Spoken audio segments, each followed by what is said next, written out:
Well, off we go again. Today is Monday. I just finished with a service call from my internet cable provider, which was really successful, which set the tone for today's discussion, I think.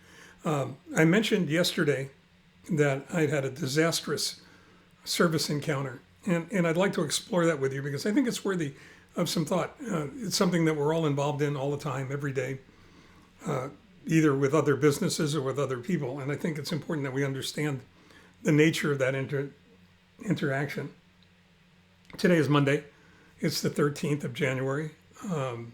Journal 265, and it's T+286, which is crazier yet. And I didn't know what to title this. I mean, I didn't know. Usually, I start with a headline or a topic and then work out from there, which is not traditional with journalists in general. Usually, they start with whatever they want to write about, and somebody else picks a headline or a title. So I didn't know whether I should go ahead and think about this as service as a verb, which it is, or a second look at first impressions. Because to a large degree, that's what this is all about. And I'll give you an example. You know, conventional wisdom says you only have one chance to make a first impression. And that makes sense. I mean, you really do only have one opportunity to make a first impression.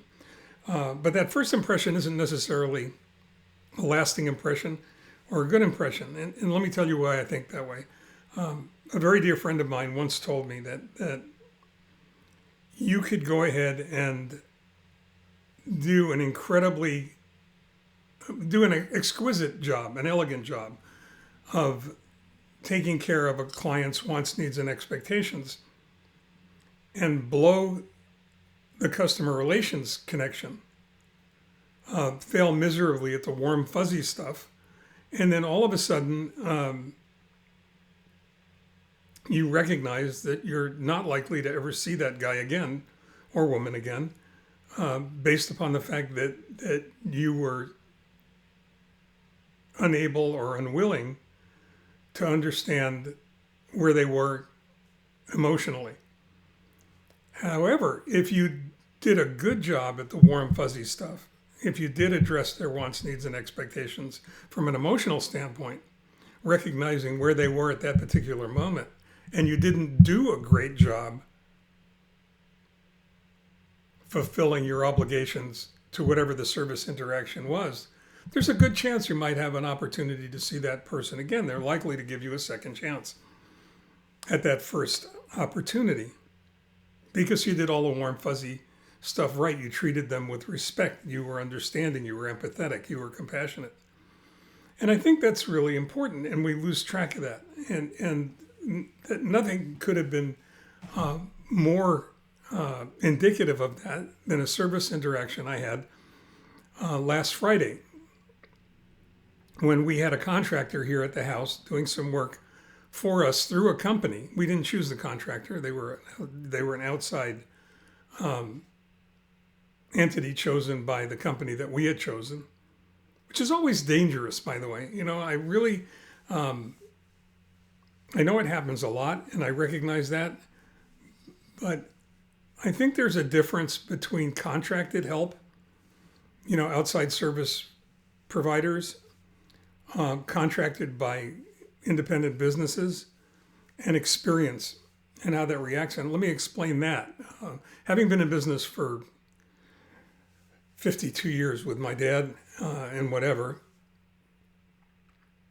we chose our sublet providers, our outsource resources, very, very carefully, understanding that for all intent and purpose, they were us to our clients, especially if we sent the client's vehicle offsite.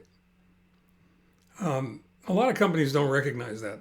A lot of companies don't make the connection between the fact that it's an outside service provider and the relationship in the customer's mind that's formed between the person they've contracted with and the people that actually did the work.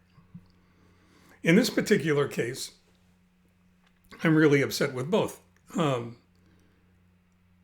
company that we contracted to do the work initially has been unresponsive and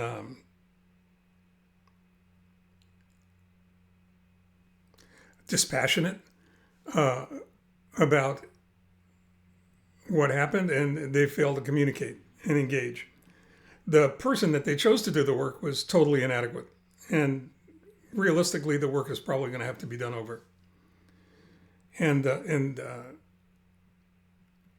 I can let you know how I feel about that, but that's not that's not the point. The point was that every particular moment of truth, and we've talked about that before in a previous blog post, every opportunity there is to interact with a company and form an opinion of the quality of the company or the service that's provided, a moment of truth is a juncture where they failed.